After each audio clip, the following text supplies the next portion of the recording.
एक समय की बात है। एक गांव में एक गरीब बुढ़िया रहती थी। वह पूरी तरह से अकेले रहा करती थी। उसका कोई भी नहीं था, ना बाल बच्चे ना कोई रिश्तेदार।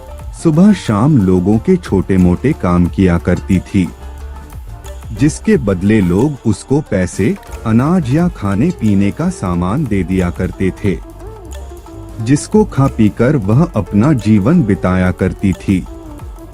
वह अपने जीवन में पूरी तरह से संतुष्ट थी। उसे भगवान से किसी प्रकार का कोई गिला भी नहीं था।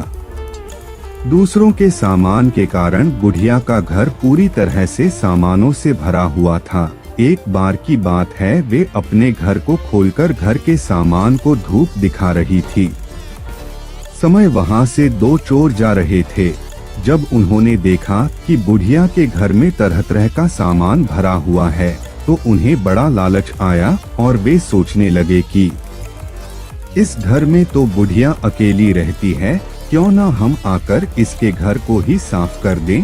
माना कि सामान पुराना है, लेकिन कुछ तो पैसा मिलेगा और यह बुढ़िया अकेली हमारा कुछ बिगाड़ भी नहीं पाएगी।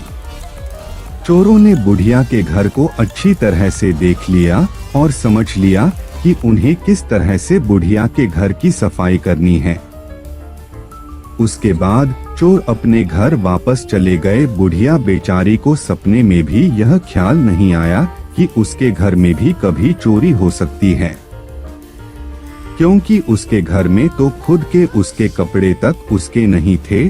सब कुछ गांव वाले उसे दिया करते थे, जो वह अपने घर में रख लेती थी। खैर कुछ दिन बीत गए और एक दिन रात में चोर अपने दो साथियों को लेकर बुढ़िया के घर पहुंच गए। कमाल की बात यह थी कि उस दिन सरपंच ने बुढ़िया को चावल, दूध और चीनी दी थी और बुढ़िया बहुत खुश थी। बुढ़िया ने खुशी खुशी अपने लिए खीर बनाई और खीर बनाकर वह उस खीर को चूल्हे पर रखकर सोचने लगी कि अभी तो खीर बहुत ही गर्म है, जबकि थोड़ी ठंडी हो जाएगी तब आराम से खाऊंगी।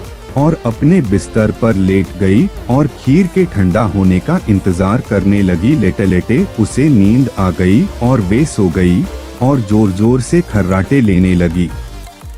चोर बाहर खड़े थे। बुढ़िया के खर्राटे की आवाज सुनते ही उन्होंने सोचा कि चलो अब रास्ता साफ हो गया और अब हम आराम से बुढ़िया का घर साफ कर सकते हैं।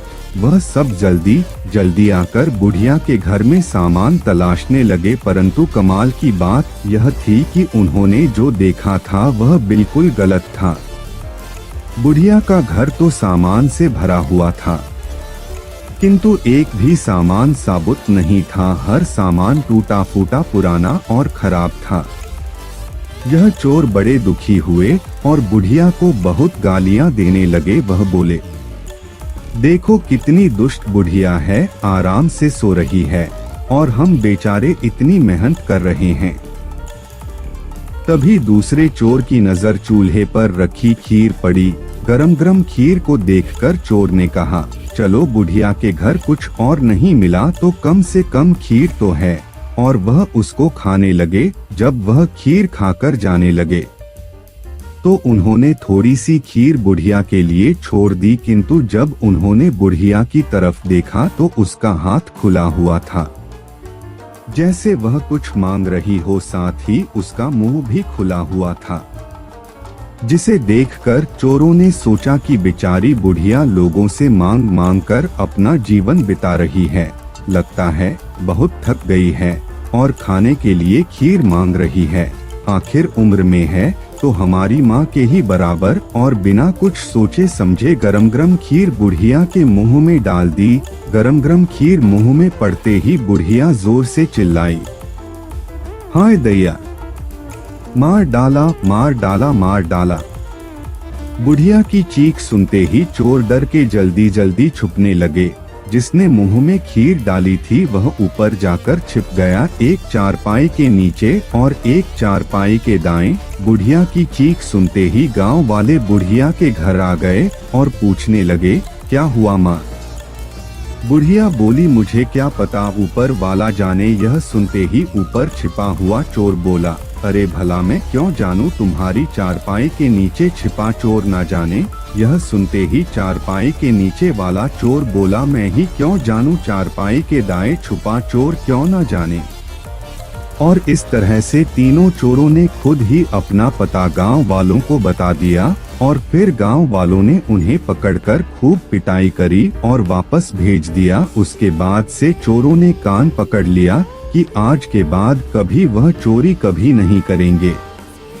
चोर चाहे जितनी भी कोशिश करे अपने आप को छुपाने की, लेकिन वह फिर भी पकड़ा जाता है। इसलिए हमें कभी चोरी नहीं करनी चाहिए और अपने बच्चों को यही सीख देनी चाहिए।